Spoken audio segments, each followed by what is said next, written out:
আমিন sir, জনাব আলহাজ Zainul Abedin sir. সম্মানিত সভাপতি, উপস্থিত বাংলাদেশ জাতীয়তাবাদী আইনজীবী ফোরামের মহাসচিব ব্যারিস্টার কাসেম কামাল, আমার বাম পাশে উপস্থিত আমাদের নেতা, এই সন্তানকে আইনজীবী ফোরামের নেতা, আপনারা জানেন কিছুদিন আগে আমাদেরকে ইউনিটের ছিল ইউনিটের নেতা যারা সুব্রত চৌধুরী, কামরুল ইসলাম সজল এবং বন্ধুদের বাদের শ্রমিক সকল আইনজীবী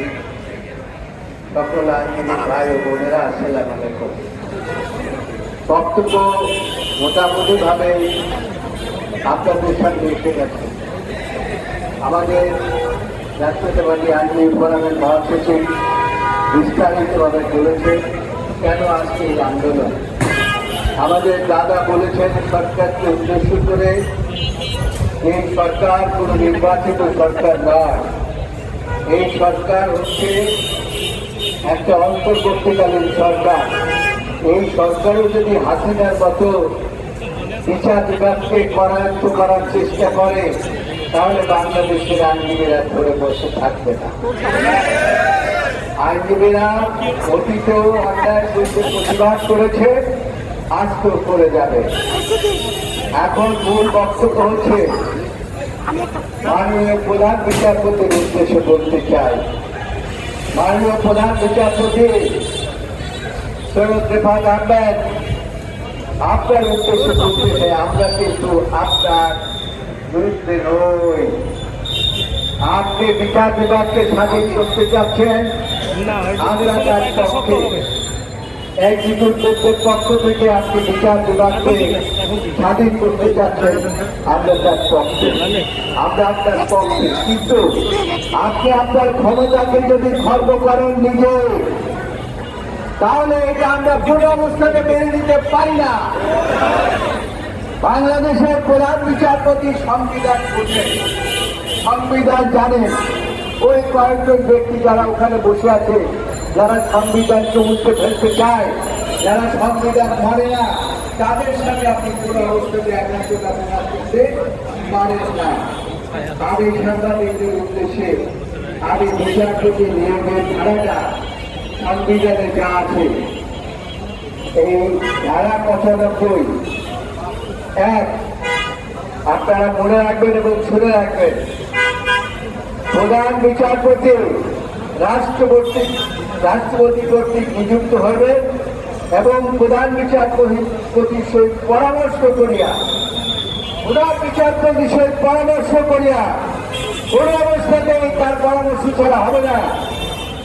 প্রধান বিচার অন্যান্য বিচারপতিকে নিয়োগ প্রদান করবে।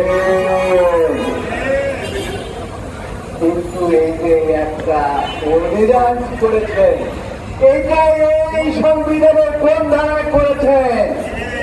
জনগণ আপনাদেরকে মেনটেন দেয় নাই।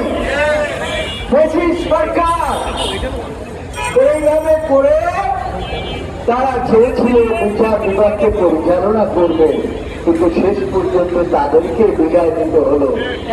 বাংলাদেশের প্রধান বিচারপতি এবং আপিল বিভাগের বিচারপতি তারা বলেছিলেন আমরা শপথ করতে রাজনীতিবিদ। আরে কোথায় শপথ দিয়েছেন? আপনাদের রাজনীতি করার এখতিয়ার কোন সংবিধানে দিয়েছে? এই সংবিধান দিয়েছিল এটাকে আপনারা রক্ষা করবেন। এটাকে রক্ষা না করে সংবিধান ধ্বংস করে শপথবদ্ধ রাজনীতিবিদ হয়ে গেলেন। আইনজীবীরা কিন্তু বসে থাকবে না। আগামী দিনেও শুধু এরকম কোন নিয়োগ আমরা দেখি যে এই অর্ডিন্যান্সের মাধ্যমে আপনি আপনার নিজের ক্ষমতাকে খর্ব করে নিয়োগ দান করেছেন, তার বিরুদ্ধে দাদা বলেছে যে 80,000 আইনজীবী। আমিও মনে করি সারা বাংলাদেশের যত আইনজীবীরা আছে এই নিয়োগের বিরুদ্ধে প্রতিবাদ করবে এবং আমরা চাই আপনি আপনার ক্ষমতাটাকে অন্তত সংবিধান মোতাবেক রাখুন। তার কারণ সংবিধান মোতাবেক আপনি শপথ বাক্য পাঠ করেছেন। আজকে খুব আর বেশি কথা বলতে চাই না, তার কারণ অনেক বক্তাই আমাদের রুহুল কাজল কামরুল ইসলাম সজল এবং আমাদের মহাসচিব এবং আমাদের দাদা চৌধুরী, তারপরে মোহাম্মদ আলী সহ সকল কথাই একই কথা বলেছে, আমারও একই কথা। এই কথা পুনরাবৃত্তি করতে চাই না। অন্তর্বর্তীকালীন সরকার আর প্রধান দাদা বলেছেন যে আমি আবার আবৃত্তি করতে চাই এবং আপনারা সংবিধানকে মানেন না, তোয়াক্কা না করে আপনারা আপনার কার্য চালিয়ে যাচ্ছেন। এই সংবিধানকে যারা না মানে তাদের বিরুদ্ধে সারা বাংলাদেশের আইনজীবীদের এই প্রতিবাদে যারা অংশগ্রহণ করেছে আরো ভবিষ্যতে সকলে আমরা ঐক্যবদ্ধভাবে আরো অংশগ্রহণ করবো ইনশাআল্লাহ। এবং আমরা এই জন্য আমাদের কর্মসূচি থাকবে। কর্মসূচির মধ্যে আগামীকাল আমরা সকলের উদ্দেশ্যে আমরা নির্দেশ বিতরণ করব। আইনজীবীরা সেই নির্দেশ বিতরণ অনুষ্ঠানে থাকবে। মাননীয় প্রধান বিচারপতি, আপনার হাতকে আমরা শক্তিশালী করতে চাই। সেই জন্য এরপরে রবিবারে আমরা আপনার কাছে একটা মেমোরেন্ডাম দেব এবং আমরা আশা করি সেই মেমোরেন্ডাম কিন্তু নামেই মেমোরেন্ডাম না, এই যে একটা কার্যকরী মেমোরেন্ডাম এবং সেটা বাস্তবায়নের জন্য যা যা পদক্ষেপ দরকার আপনি সেই পদক্ষেপ গ্রহণ করবেন। সারা বাংলাদেশের আইনজীবী আপনার পক্ষে থাকবে, কিন্তু সংবিধানের বাইরে কোনো কিছু আমরা মেনে নেব না। সংবিধান মোতাবেক চলতে হবে। তার কারণ আমি মহাসচিবকে দিচ্ছি আমাদের কর্মসূচি থেকে ভালোভাবে পরিষ্কারভাবে আবার আপনাদেরকে জানিয়ে দেওয়ার জন্য। শেষ কথা হচ্ছে, আইনজীবী ভাই বোনেরা, এটি কিন্তু বিশেষ স্বার্থ জড়িত, গণতন্ত্র জড়িত।